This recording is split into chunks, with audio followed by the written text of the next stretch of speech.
I have been lifting for about 7 months now, and even though I'm not no bodybuilder, I have not put on, I don't have that much of an impressive physique, but I think just for only 7 months that I have put on some severely above average muscle mass. I think right now I have what is considered an above average physique. Now I know there's physique inflation, but who really cares about that?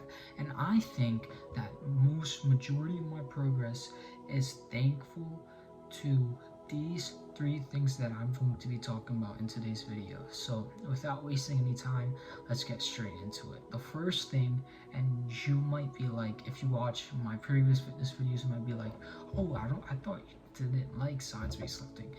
But even though I still think that there are some certain factors in science-based lifting that you should still implement a quarter of it, because what science-based lifting does is they have really good ideas, but they take those ideas all the way to extreme, and lifting just becomes boring. It just becomes like a job when it should be escape from reality. It should be something that you genuinely enjoy, and one of those things is managing fatigue. So if you're new to the gym or you don't know what I'm talking about, managing fatigue is controlling the amount of total sets you do so you don't overstimulate a muscle group.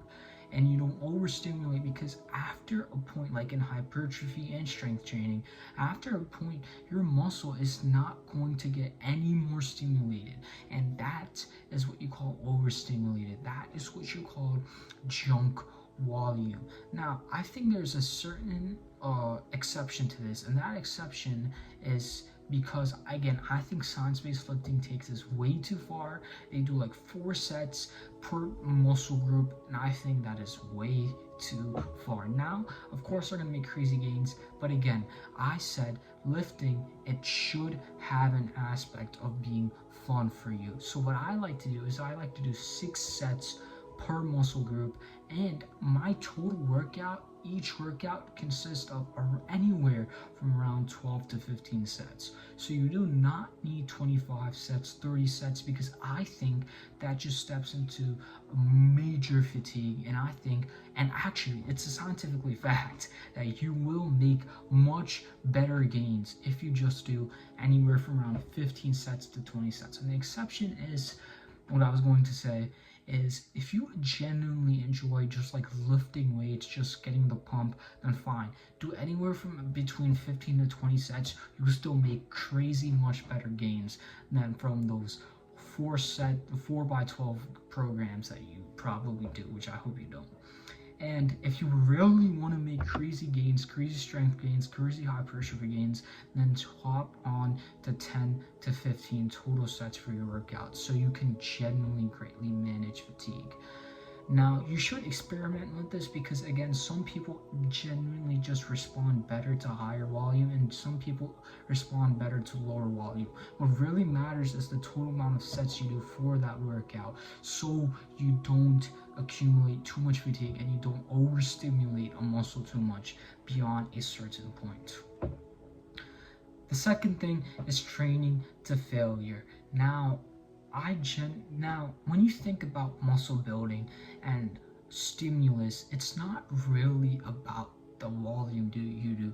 It's about time under tension. You can search this up, you can do your own research, but this is what has worked for me. And I genuinely believe if you don't train a failure, you are missing out on so much gains. Now, I don't mean like absolute beyond failure, because lifting, it's not supposed to be like, you know what I mean. If you want like how hard you can push, if you want that type of training, then you can do combat sports. But lifting is supposed to be about getting muscle and gaining strength.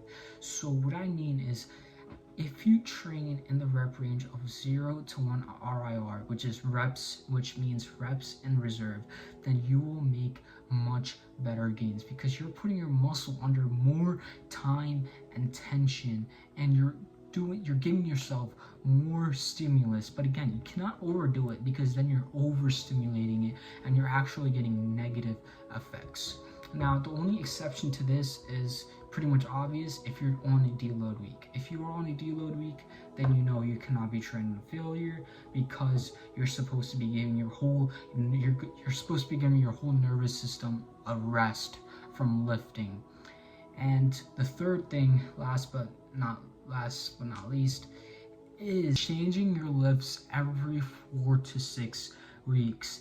Now, I think that this is also really important for not only from a hypertrophy standpoint, but also from a functional strength standpoint.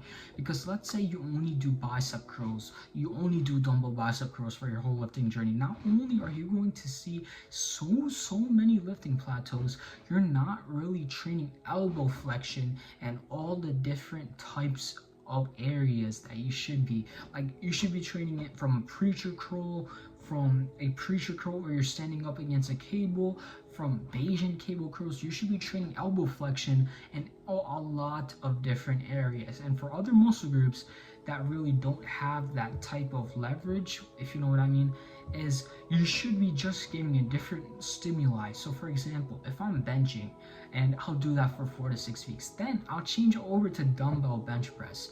Then after 4 to 6 weeks of that, I might change back to bench. Or maybe I change the rep range on my bench, or you get the point, right? You should be changing your lifts or your rep ranges every 4 to 6 weeks. Not only you don't see any plateaus, but you keep getting stronger, and it genuinely, it's just much more fun that way, because you get to progress on different lifts and you get to gain strength pretty much every other week, or maybe every single week if you are doing all the other 2 tips. And that is pretty much it for this YouTube video. If you guys liked this video and liked seeing these types of videos from me, then please hit that subscribe button. And if you want to keep on watching this journey of me, then please hit that subscribe button. Okay, I'll see you guys in the next one. Peace.